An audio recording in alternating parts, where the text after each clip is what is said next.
Capítulo 6. Lição 5. Os ricos inventam dinheiro. Ontem de noite interrompi a redação e fui assistir a um programa de televisão sobre a história de um jovem chamado Alexander Graham Bell. Bell acabara de patentear o telefone e estava tendo dificuldades crescentes em função da grande demanda por seu novo invento. Precisando ampliar suas atividades, ele procurou o gigante da época, a Western Union, para perguntar se havia interesse na compra de sua patente e de sua pequena empresa. Ele desejava $100 mil por todo o pacote. O presidente da Western Union zombou dele e recusou a oferta, afirmando que o preço era ridículo. O resto é história.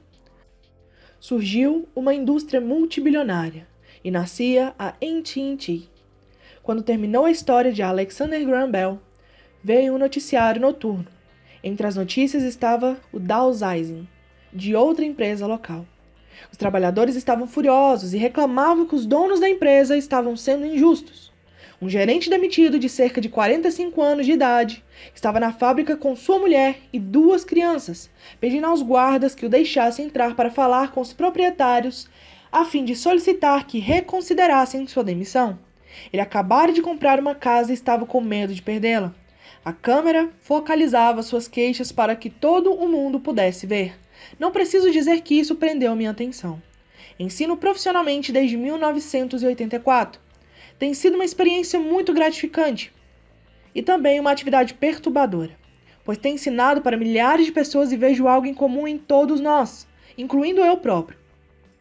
Todos temos o potencial tremendo e fomos abençoados com dons. Contudo, a única coisa que nos detém é alguma insegurança. Não é tanto a falta de informação, mas sim a falta de autoconfiança. Alguns são mais afetados do que outros. Quando saímos da escola, a maioria de nós sabe que o que conta não é tanto o título que obtivemos ou as notas que tiramos. No mundo real, fora da academia, é necessário algo mais do que simplesmente notas. Já ouvi falar de garra, ousadia, audácia, coragem, cara de pau, esperteza, tenacidade, brilho. Este fator, qualquer que seja o nome que se lhe atribui, é mais decisivo, em última instância, para nosso futuro do que as notas obtidas ao longo dos estudos. Dentro de cada um de nós há alguma dessas características. Existe também o reverso das mesmas. Pessoas que, se necessário, se ajoelhariam suplicantes. Depois de passar 1 ano no Vietnã como piloto da Marinha, passei a conhecer intimamente esses 2 aspectos dentro de mim. Nenhum deles é melhor do que o outro. Contudo, como professor, reconheço que são o medo excessivo e a falta de autoconfiança, os grandes empecilhos à manifestação do gênio pessoal. Partia-me o coração ver estudantes que sabiam as respostas e que, no entanto, não tinham a coragem de agir em consequência. Muitas vezes, no mundo real, não são os talentosos que vão em frente, mas os ousados. Em minha experiência pessoal, o gênio financeiro exige tanto conhecimento técnico quanto ousadia. Se o medo for muito grande, o gênio se extingue. Nas aulas, incentivo firmemente os estudantes a aprenderem a assumir riscos, a serem ousados, a deixarem seu gênio converter seu medo em poder e brilhantismo. Funciona para alguns e apavora outros. Acabei percebendo que a maioria das pessoas, quando se trata de dinheiro, prefere a segurança. Tive que responder perguntas como: por que arriscar? Por que me dar ao trabalho de desenvolver meu QI financeiro? Por que me alfabetizar financeiramente? E a resposta é: para ter mais opções. Há grandes mudanças à nossa frente. Comecei com a história do jovem inventor Alexander Graham Bell. Nos próximos anos haverá mais pessoas como ele. Haverá centenas de pessoas como Bill Gates e empresas extremamente bem-sucedidas como a Microsoft sendo criadas a cada ano, em todo o mundo. E também haverá muito mais falências, demissões e downsizing. Então, por que se preocupar em desenvolver o QI financeiro? Ninguém pode responder isso a não ser você. Contudo, posso dizer por que eu o faço. Faço porque esta é a época mais empolgante para se viver. Prefiro saudar a mudança do que temê-la.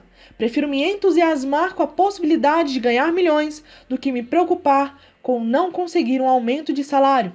O período em que nos encontramos é arrebatador. Não tem precedentes na história mundial. As gerações futuras olharão para esta época e verão o quanto de vibração deve ter havido. Terá sido a morte do velho e o nascimento do novo. Terá sido tumultuada e empolgante. Então, por que se preocupar em desenvolver o QI financeiro? Porque se você o fizer, poderá prosperar muito. E se você não o fizer, este será um período apavorante.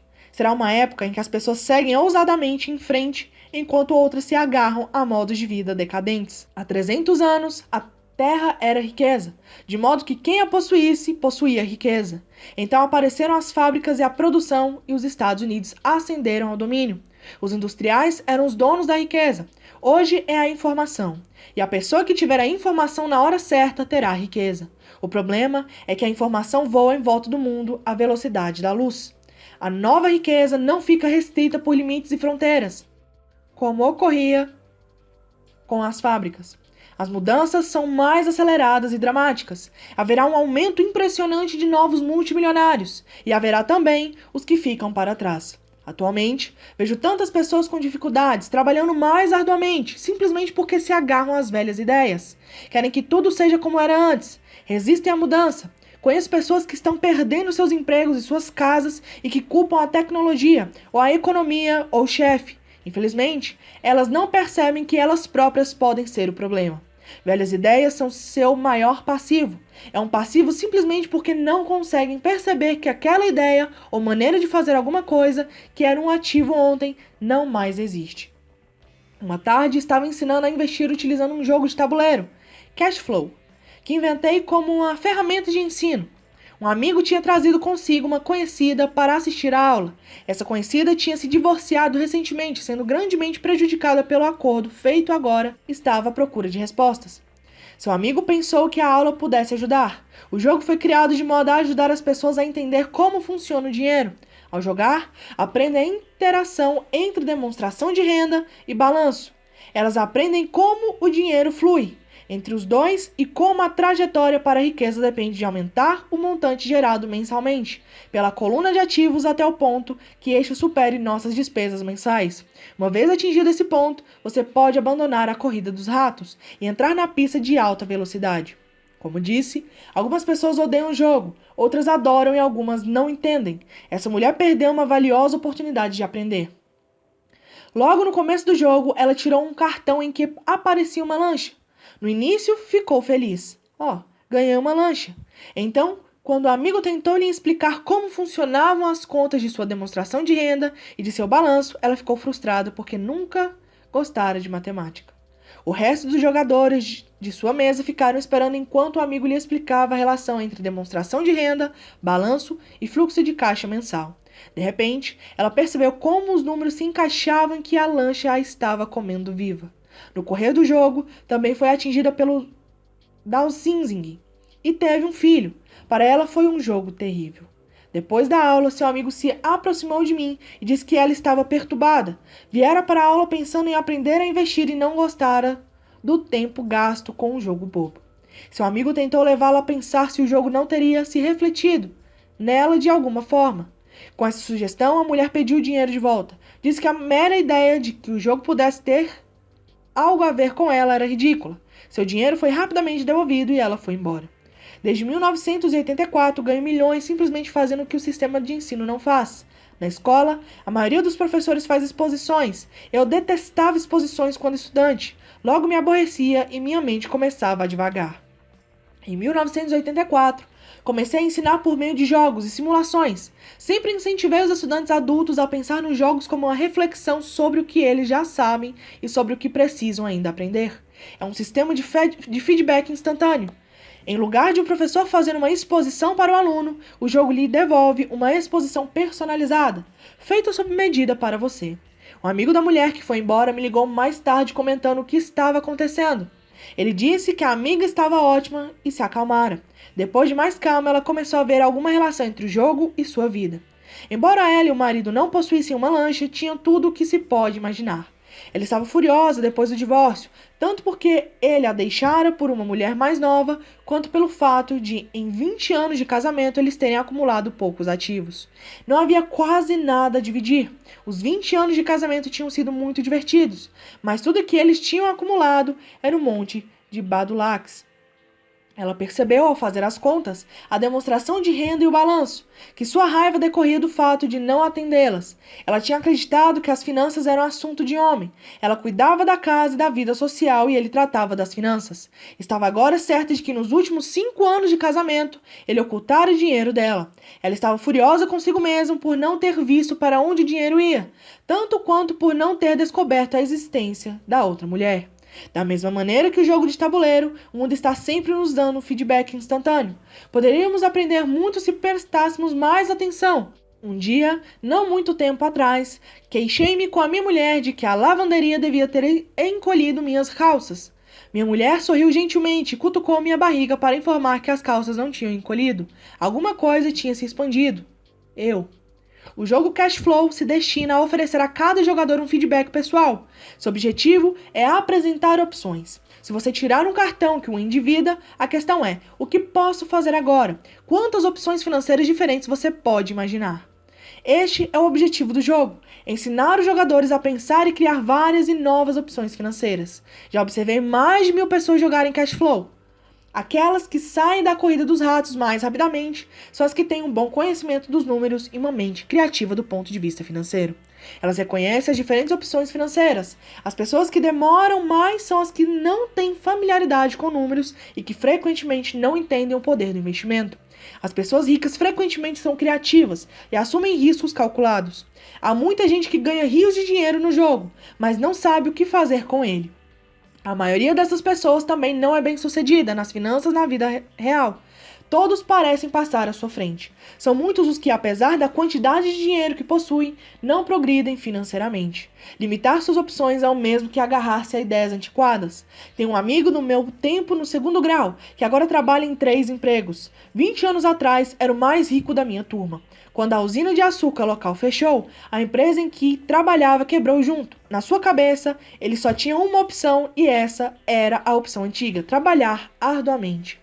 O problema é que não conseguia encontrar um emprego que reconhecesse sua antiguidade na empresa quebrada. Em consequência, ele tem uma qualificação superior ao necessário no emprego atual. Seu salário é, portanto, inferior. Então, ele está trabalhando em 3 empregos para conseguir sobreviver. Observei pessoas que jogam Cash Flow queixando-se de que as cartas não lhes oferecem as oportunidades certas e assim ficam paradas. Conheço quem faça isso na vida real. Esperam pela oportunidade certa. Observei pessoas que tiram a carta certa, mas não têm dinheiro suficiente. Então se queixam do que poderiam ter saído da corrida dos ratos se tivessem mais dinheiro, e assim ficam paradas. Na vida real, há quem faça o mesmo. Vêem todos os grandes negócios, mas não têm dinheiro. E já vi pessoas tirarem uma carta como uma grande oportunidade, lê-la em voz alta e não terem ideia do que se tratava. Tem o dinheiro, a época é oportuna, tem a carta, mas não vem a chance que está à sua frente. Não conseguem ver como isso se encaixa em seu plano financeiro para sair da corrida dos ratos. E ainda, os que parecem todos os tipos combinados. A maioria tem uma oportunidade única bem na sua frente e não consegue vê-la. Um ano depois, descobre-se que todos os outros ficaram ricos. A inteligência financeira é simplesmente ter mais opções. Se as oportunidades não aparecem à sua frente, que outra coisa você pode fazer para melhorar sua posição financeira? Se uma oportunidade lhe cai do céu e você não tem dinheiro e o banco não lhe dá atenção, o que mais poderia fazer para essa oportunidade trabalhar a seu favor? Se seu palpite é errado e o que você esperava não acontece, como pode transformar um limão em milhões? Isso é inteligência financeira. Não é tanto o que acontece, mas quantas soluções financeiras diferentes você pode imaginar para transformar um limão em milhões. É a sua criatividade a serviço da solução de problemas financeiros. A maioria das pessoas só conhece uma solução: trabalhar arduamente, poupar e levantar empréstimos. Então, por que você quer aumentar sua inteligência financeira? Por que você quer ser o tipo de pessoa que cria sua própria sorte? Você pega o que quer que aconteça e o torna melhor. Poucas pessoas percebem que a sorte é criada, do mesmo modo que o dinheiro. E se você quer ter mais sorte e criar dinheiro em lugar de trabalhar arduamente, então sua inteligência financeira é importante. Agora, se você é o tipo de pessoa que fica à espera de a coisa certa acontecer, pode esperar muito tempo. É como esperar que todas as luzes estejam verdes 5 quilômetros antes de começar a viagem. Quando éramos garotos, Mike e eu ouvíamos meu pai rico dizer que o dinheiro não é real.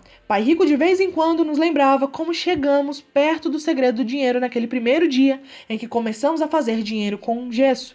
Os pobres e a classe média trabalham pelo dinheiro, dizia. Os ricos fazem dinheiro. Quanto mais real vocês pensarem que o dinheiro é, tanto mais arduamente trabalharão por ele. Se vocês perceberem que o dinheiro não é real, enriquecerão mais rápido. Então o que é? Era a pergunta que Mike e eu repetíamos frequentemente. O que é a moeda se não é real? O que nós concordamos que seja. Era tudo o que Pai Rico respondia. O ativo mais poderoso que todos nós possuímos é a nossa mente. Se for bem treinada, pode criar uma imensa riqueza no que parece ser um instante. Riqueza muito além dos sonhos de reis ou rainhas há 300 anos. Uma mente não treinada também pode criar pobreza extrema, que perdura por muito tempo, quando é transmitida às famílias. Na era da informação, o dinheiro cresce exponencialmente. Algumas poucas pessoas estão se tornando fabulosamente ricas a partir do nada, apenas com ideias e acordos. Se você perguntar a muitas pessoas que negociam com ações os outros investimentos como meio de vida, elas dirão que veem isso acontecer a toda hora. Milhões podem ser ganhos instantaneamente a partir do nada. E ao dizer nada, estão querendo dizer que não há dinheiro sendo trocado. Tudo é feito por um acordo, um sinal manual. No pregão, um sinal na tela de um corredor em Lisboa originado por um corretor em Toronto e de volta a Lisboa. Um telefonema para meu corretor para comprar e outro. Logo a seguir para vender. O dinheiro não muda de mãos, os acordos mudam. Então, por que desenvolver seu gênio financeiro? Só você pode responder a isso. Eu só posso dizer porque tenho estado desenvolvendo essa área de minha inteligência. Eu faço porque quero ganhar dinheiro rapidamente. Não porque eu precise, mas porque quero. É um processo de aprendizado fantástico. Desenvolvo meu QI financeiro porque quero participar do maior jogo do mundo. E de minha maneira pequena, gostaria de ser parte dessa revolução sem precedentes da humanidade. A era em que os seres humanos não trabalham com seus corpos, mas apenas com suas mentes. Aliás, nestas é onde está a ação. É o que está acontecendo. É fantástico, é apavorante e é divertido. É por isso que invisto em minha inteligência financeira, desenvolvendo o ativo mais poderoso que possuo. Quero estar junto das pessoas que se dirigem ousadamente para frente. Não quero estar entre os que ficam para trás. Vou lhes apresentar um exemplo simples de criação de dinheiro. No início da década de 1990, a economia de Phoenix estava em situação deplorável. Assistia na televisão ao Bom Dia América quando o consultor financeiro começou a prever dias de desgraça e sombra. Seu conselho era poupe seu dinheiro. Ponha $100 de lado a cada mês, dizia. E em 40 anos você será um multimilionário. Bem, fazer uma poupança mensal é uma orientação válida. É uma opção. A opção que a maioria das pessoas encamparia. O problema é o seguinte: torna-nos cegos ao que está acontecendo à nossa volta. Perdem-se grandes oportunidades de um ganho maior. O mundo passa ao largo daqueles que optam por esse caminho. Como disse, a economia estava em situação deplorável naquele momento. Para os investidores, essa é a condição perfeita do mercado. Parte de meu dinheiro estava aplicada em ações e apartamentos. Tinha pouco dinheiro em mãos. Como todos estavam se desfazendo de coisas, eu estava comprando. Eu não estava poupando, estava investindo. Minha mulher e eu tínhamos mais de $1 milhão trabalhando em um mercado que crescia rapidamente. Era a melhor oportunidade para investir. A economia encontrava-se em má situação. Eu não podia deixar aqueles pequenos negócios passarem ao largo. Casas que valiam $100 mil estavam agora sendo oferecidas por $75 mil. Mas em vez de comprar na imobiliária local, comecei a comprar no escritório do advogado especializado em falências ou nos degraus do tribunal. Nesses lugares, uma casa de $75 mil poderia ser adquirida por $20 mil ou menos, com $2 mil que um amigo me emprestou por 90 dias e encargos de $200. Deu ao advogado um cheque como entrada. Enquanto a aquisição estava sendo processada, coloquei um anúncio no jornal oferecendo uma casa que valia $75 mil por $60 mil, sem entrada. Choveram telefonemas. Depois de verificado o cadastro dos possíveis compradores e de que a casa fora passada para meu nome, os interessados puderam vê-la. Foi uma loucura. Em alguns minutos a casa estava vendida. Pedi ao comprador $2.500 como taxa de processamento, o que foi logo pago imediatamente. Depois a transação passou às mãos da financeira. Devolvi ao meu amigo os 2.000 com um adicional de $200. Ele ficou feliz. O comprador da casa ficou feliz. O advogado ficou feliz e eu fiquei feliz. Vendi por $60.000 uma casa que me custou $20.000. Os 40.000 foram criados com dinheiro que estava em minha coluna de ativos na forma de uma promissória do comprador. Tempo total de trabalho, 5 horas. Agora que você está alfabetizado financeiramente e lê os números, mostrarei por que isso é um exemplo de dinheiro sendo inventado. Nessa fase de mercado deprimido, minha mulher e eu fizemos 6 de tais simples transações nas horas vagas. Enquanto o grosso de nosso dinheiro estava aplicado em imóveis maiores em ações, conseguimos criar mais de $190.000 em ativos, promissórias a juros de 10%. A partir dessas 6 transações de compra, cria e vende. Isso representa uma renda anual de aproximadamente $19.000, boa parte dos quais abrigados sob o manto de nossa sociedade anônima. Esses $19.000 anuais se destinarão, sobretudo, a pagar os carros de nossa empresa, gasolina, viagens, seguros, jantares com clientes e outros. Quando o governo tributa essa renda, ela já foi gasta em despesas legalmente dedutíveis. Isso foi um exemplo simples de como o dinheiro é inventado, criado e protegido, usando-se inteligência financeira. Pergunte-se quanto tempo levaria para poupar $190.000. O banco lhe pagaria juros de 10% sobre esse dinheiro? E a promissória é de 30 anos. Espero que eles nunca me paguem os $190.000. Eu teria que pagar impostos se eles me pagassem o principal. E além disso, $19.000 pagos ao longo de 30 anos geram uma renda de pouco mais de $500.000. Já vi pessoas perguntarem o que aconteceria se o comprador não pagasse. Também seria bom. O mercado imobiliário de Fênix foi entre 1994 e 1997, um dos mais quentes do país. Aquela casa de $60.000 teria sido retomada e revendida por $70.000, mais outros $2.500 a título de despesas de processamento. E ainda seria um bom negócio para o novo comprador. E o processo prosseguiria. Se você lembra, a primeira vez que vendi essa casa, devolvi os $2.000. Tecnicamente, não pus dinheiro na transação. Meu retorno sobre o investimento, ROI, é infinito. Esse é um exemplo de um monte de dinheiro sendo feito a partir do nada. Na segunda transação, quando revendi, eu teria posto $2.000 no meu bolso e renovado o empréstimo por 30 anos. Qual teria sido o ROI se eu recebi dinheiro para fazer dinheiro? Não sei, mas sem dúvida é muito mais do que seria obtido poupando $100 todo mês, o que na verdade acaba sendo equivalente a $150, porque se trata de uma renda, já descontado o imposto durante 40 anos a 5%, e que novamente sofrerá tributação de 5%. Não é algo muito inteligente, pode ser seguro, mas não é esperto. Atualmente, em 1997, quando estou escrevendo este livro, as condições de mercado são exatamente o oposto do registrado 5 anos atrás. O mercado de Fênix é a inveja dos Estados Unidos. As casas que eram vendidas a $60.000 valem agora $110.000.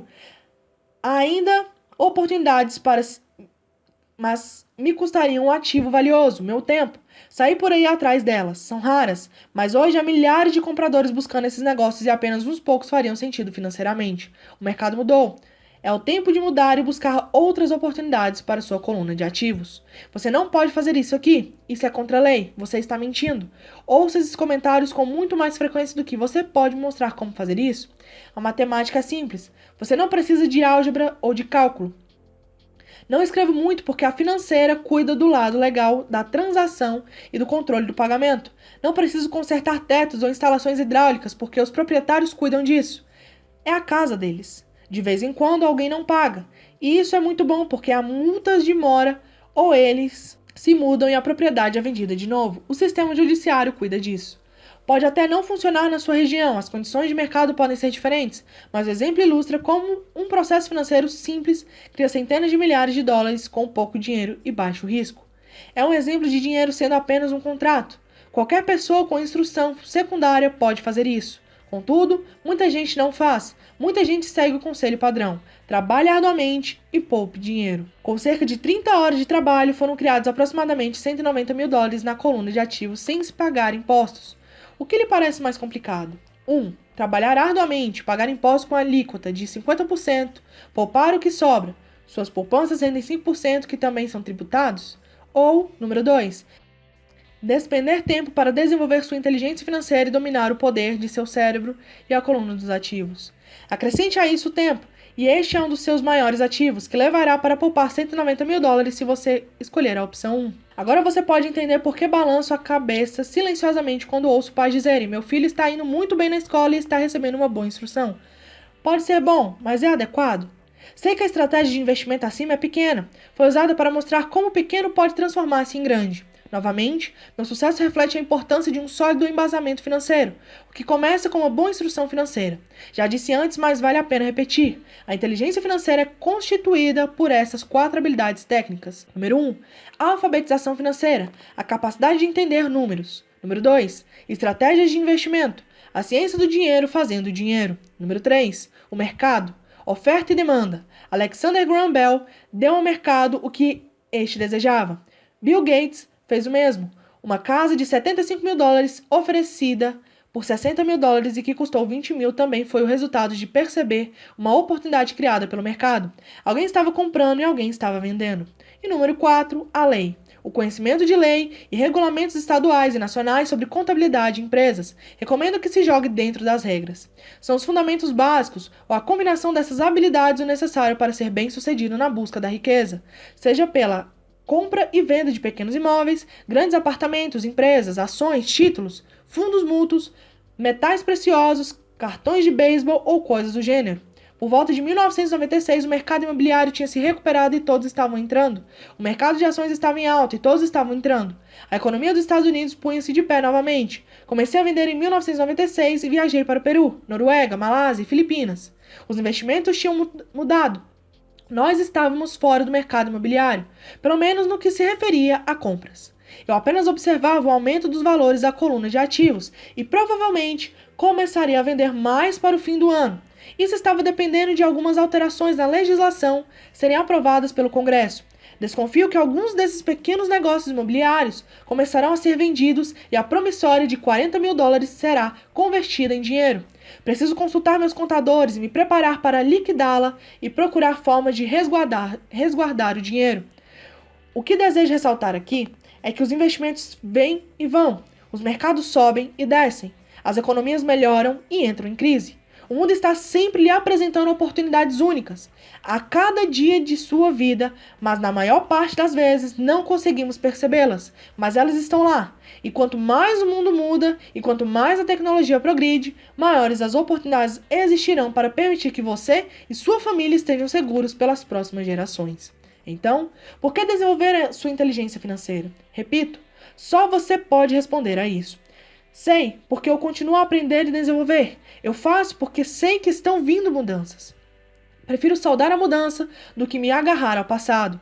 Sei que haverá expansões no mercado e crises. Quero desenvolver continuamente minha inteligência financeira, porque a cada mudança, algumas pessoas estarão de joelhos suplicando por seus empregos. Outras, entretanto, pegarão os limões que a vida lhes dá, e ela nos dá a todos ocasionalmente, e os transformarão em milhões. Isso é inteligência financeira. Muitas vezes me perguntam sobre os limões que transformei em milhões. Hesito, porém, em usar mais exemplos de investimentos pessoais. Hesito porque tenho medo de que pareça bravata ou autoelogio. Não é minha intenção. Uso os exemplos apenas como ilustração numérica e cronológica de casos concretos e simples. Uso meus exemplos porque quero que você saiba que é fácil. Torna-se mais fácil quando você se familiariza com os 4 pilares da inteligência financeira. Pessoalmente, emprego 2 veículos principais para obter crescimento financeiro: imóveis e ações de pequenas empresas. Os imóveis são a base. Todo dia meus imóveis geram fluxo de caixa e de tanto em tanto seu valor aumenta. As ações são usadas para obter um crescimento rápido. Não recomendo nada do que faço. Os exemplos são apenas isso, exemplos. Se a oportunidade é muito complexa e eu não entendo o investimento, não faço. Matemática simples e bom senso são tudo o de que se necessita para alcançar sucesso financeiro. Há 5 razões para usar os exemplos. Número 1. Inspirar as pessoas para que aprendam mais. Número 2. Mostrar às pessoas que tudo é fácil se o embasamento é sólido. Número 3. Mostrar que qualquer um pode obter uma grande fortuna. Número 4. Mostrar que há milhões de maneiras de atingir nossos objetivos. Número 5. Mostrar que isso não é ciência espacial. Em 1989, eu costumava correr numa bela região de Portland, Oregon. Era um subúrbio com lindas casas que pareciam de boneca. Eram pequenas e lindas. Eu quase que esperava encontrar na calçada Chapeuzinho Vermelho a caminho da casa da vovó. Por todo lugar havia cartazes de vende-se. O mercado de toras de madeira estava em crise. O mercado de ações acabara de entrar em colapso e a economia estava deprimida. Numa rua notei um cartaz que parecia pregado lá há mais tempo que os outros, anunciando a venda de uma casa. Correndo por lá um dia encontrei o dono da casa que tinha um ar preocupado. Quanto o senhor quer pela casa? Perguntei. O dono se virou e deu um sorriso desanimado. Faça uma oferta, disse. Está à venda há 1 ano. Ninguém mais aparece para vê-la. Vou olhar, disse eu. E meia hora depois comprava a casa por menos de 20 mil do que o proprietário pedia originalmente. Era uma bela casinha de 2 quartos, com enfeite de madeira em todas as janelas. Sua cor era azul com detalhe cinza e fora construída em 1930. Em seu interior, uma lareira de pedra. Uma casa perfeita para se alugar. Dei uma entrada de 5 mil dólares por uma casa de 45 mil dólares, mas que realmente valia 65 mil dólares. Embora ninguém quisesse comprá-la, o proprietário a desocupou em 1 semana, feliz de se ver livre dela, e logo chegou o meu inquilino, um professor da escola local. Depois de pagar a hipoteca e despesas diversas, eu ficava com 40 dólares ao fim de cada mês. Nada muito empolgante. 1 ano depois, o mercado imobiliário deprimido de Oregon começou a se recuperar. Os investidores da Califórnia, cheios de dinheiro obtido em seu mercado imobiliário, ainda em expansão, estavam se deslocando para o norte e comprando imóveis no Oregon, em Washington.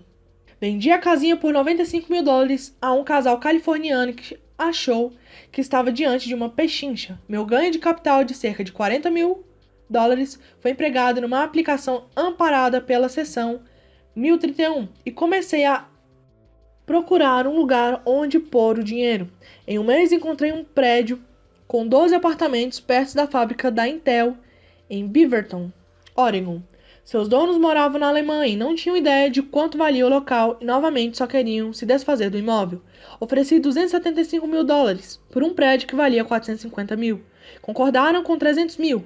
Comprei e fiquei com ele por 2 anos. Utilizando o mesmo processo de troca de imóveis com tributação deferida, minha mulher e eu vendemos o prédio por 495 mil dólares e compramos outro com 30 apartamentos em Phoenix, Arizona. Naquela época nos mudamos para Phoenix para sair de uma crise e teríamos que vendê-lo de qualquer maneira. O preço do prédio de 30 apartamentos era de 875 mil dólares com entrada de 225 mil dólares. O fluxo de caixa decorrente do aluguel dos 30 apartamentos era de pouco mais de 5 mil dólares ao mês. O mercado de imóveis do Arizona começou a subir e em 1996 o investidor do Colorado nos ofereceu 1 milhão e 200 mil pelo imóvel. Minha mulher e eu pensamos em vendê-lo, mas decidimos esperar para ver se a legislação relativa a ganho de capital seria alterada pelo Congresso. Se mudasse, o imóvel deveria aumentar, acredito, outros 15% ou 20%. Além disso, os 5 mil dólares ao mês eram um bom fluxo de caixa. Este exemplo mostra como é possível transformar uma pequena soma de dinheiro em outra muito maior. Repito, é uma questão de entender demonstrações financeiras, estratégias de investimento, sentir o mercado e conhecer as leis. Se as pessoas não são versadas nesses tópicos, então tenderão a seguir o dogma padrão, que é buscar a segurança, diversificar e só aplicar em investimentos seguros. O problema é que investimentos seguros muitas vezes são esterilizados, isso é, são tão seguros que seus ganhos são menores. A maioria das corretoras não tocará em transações especulativas para se proteger a si próprias e seus clientes, e essa é uma política sábia. Os negócios realmente quentes não são oferecidos aos novatos. Normalmente, os melhores negócios que tornam os ricos ainda mais ricos são reservados para aqueles que entendem o jogo. É tecnicamente legal oferecer a alguém que não é considerado sofisticado esses negócios especulativos, mas naturalmente acontece. Quanto mais sofisticado me torno, mais oportunidades aparecem no meu caminho. Outro argumento para desenvolver sua inteligência financeira ao longo da vida é simplesmente que mais oportunidades são apresentadas a você. E quanto maior for sua inteligência financeira, mais fácil será reconhecer um bom negócio. Quanto mais aprendo, e há muito a aprender, mais dinheiro ganho. Simplesmente porque com o passar dos anos acumulo experiência e sabedoria.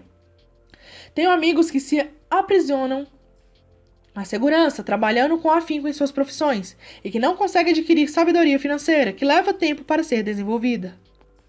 De modo geral, minha filosofia é plantar sementes em minha coluna de ativos. Essa é a minha fórmula. Começo com pouco e planto sementes. Algumas se desenvolvem, outras não. Na nossa empresa imobiliária, há propriedades que valem muitos milhões, e nosso próprio truste de investimento em imóveis.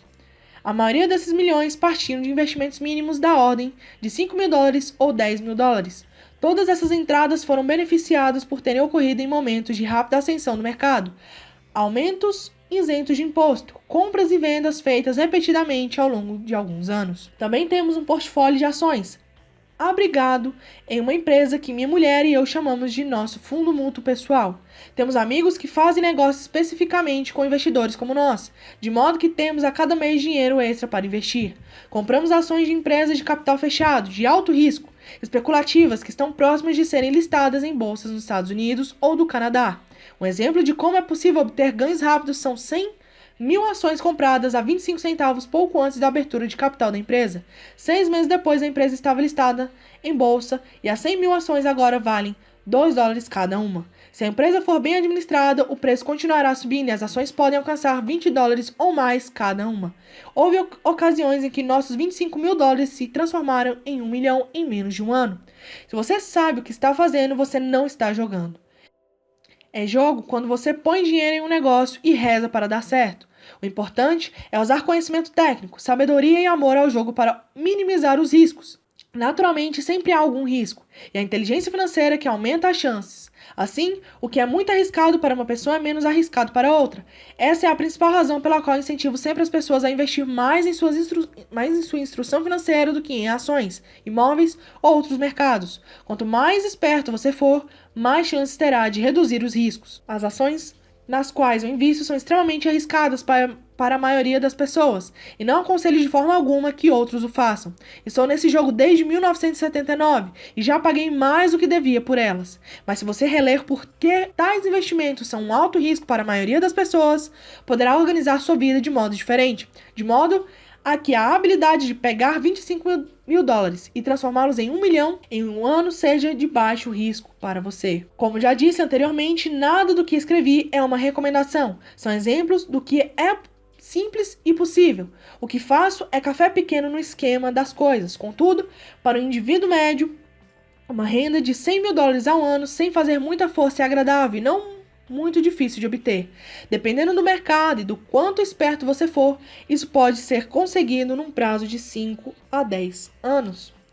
Se mantiver suas despesas correntes em um nível modesto, $100.000 como renda adicional é bom, não importando se você trabalha.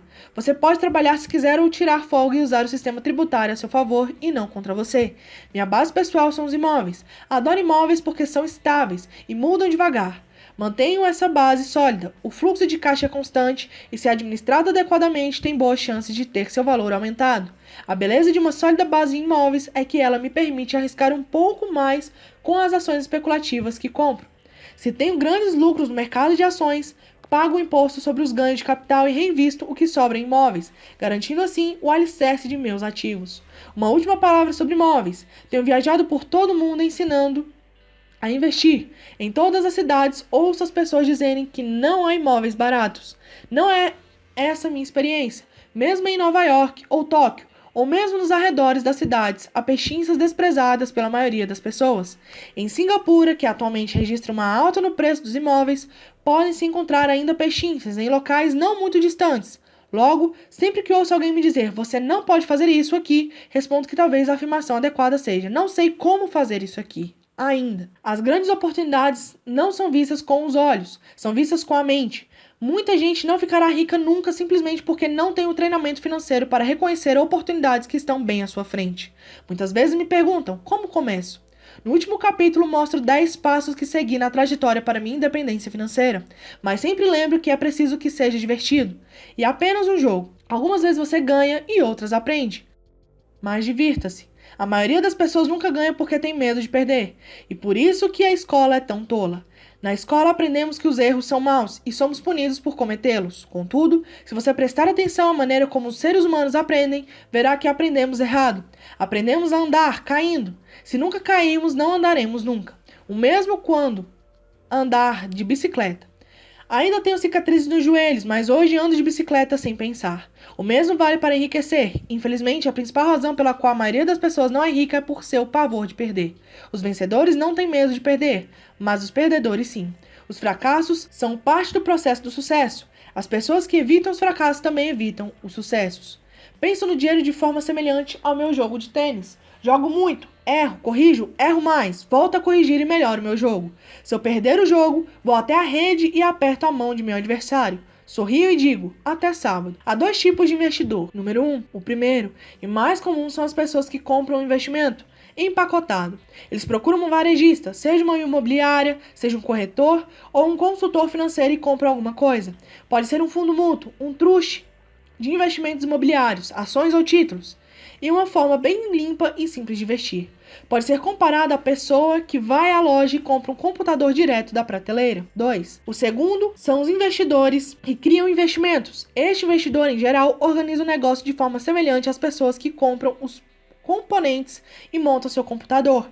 É algo sob medida. Eu não sei como juntar componentes de computador, mas sei como juntar oportunidades ou conheço gente que sabe. É este segundo tipo que tem mais probabilidade de se tornar um investidor profissional. Algumas vezes são necessários anos para se juntarem todas as peças, e às vezes nunca se consegue isso. Meu pai rico me incentivou a ser esse tipo de investidor. É importante aprender a juntar as peças porque é aí onde estão os grandes ganhos. E se a maré é adversa, as grandes perdas. Se você quer ser o segundo tipo de investidor, precisa desenvolver 3 habilidades principais. Essas se somam àquelas necessárias para se adquirir a inteligência financeira. Primeiro, como encontrar uma oportunidade que ninguém mais viu. Você vê com sua mente o que os outros veem com os olhos. Por exemplo, um amigo comprou uma casa caindo aos pedaços. Era assustador olhar para ela. Todos se perguntavam por que ele a teria comprado. O que ele viu e nós não vimos foi que junto com a casa a compra envolvia mais 4 lotes de terreno vazio. Ele verificou isso indo à imobiliária. Depois de comprar a casa, ele a demoliu e vendeu os 5 lotes para um construtor por 3 vezes o que tinha pago. Ele ganhou $75 mil em 2 meses de trabalho. Não é muito dinheiro, mas sem dúvida é muito mais do que o salário mínimo. E não há muitas dificuldades técnicas. Número 2. Como conseguir dinheiro? Em geral, as pessoas só procuram um banco. Esse segundo tipo de investidor precisa saber onde levantar recursos. E há muitas formas de fazê-lo sem ir ao banco. Para começar, aprendi a comprar imóveis, sem precisar de banco. Não é tanto pelos imóveis, mas pela aprendizagem de como conseguir o dinheiro, o que não tem preço.